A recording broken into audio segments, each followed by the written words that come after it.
Bretkosat dhe kau. Një ka zbriti në një pelg me kallamishte për të pirë.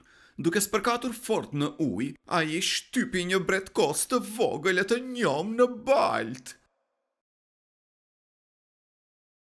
Bretkosës së vjetër, pas një kohe, filloi t'i mungonte vogëlushi dhe pyeti vëllezërit dhe motrat e tij se çfarë kishte ndodhur me të.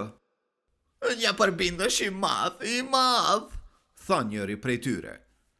e shkeli vëllajin e vogël me një nga këmbët e tij të vëdha. I madh ishte thua, ë? Tha bretkosa e vjetër duke u fryrë. A ishte ai kaq i madh si që jam unë? O, shumë më i madh. Than ata duke qarë. Bretkosa u fry edhe më shumë. Ai nuk mund të kishte qenë më i madh se kaq.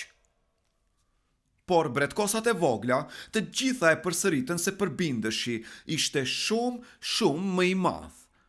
Dhe bretkosa e vjetër vazhdoi të fryhej gjithnjë e më shumë, derisa për një herë ajo shpërtheu. Mësimi: mos provo të pamundurën.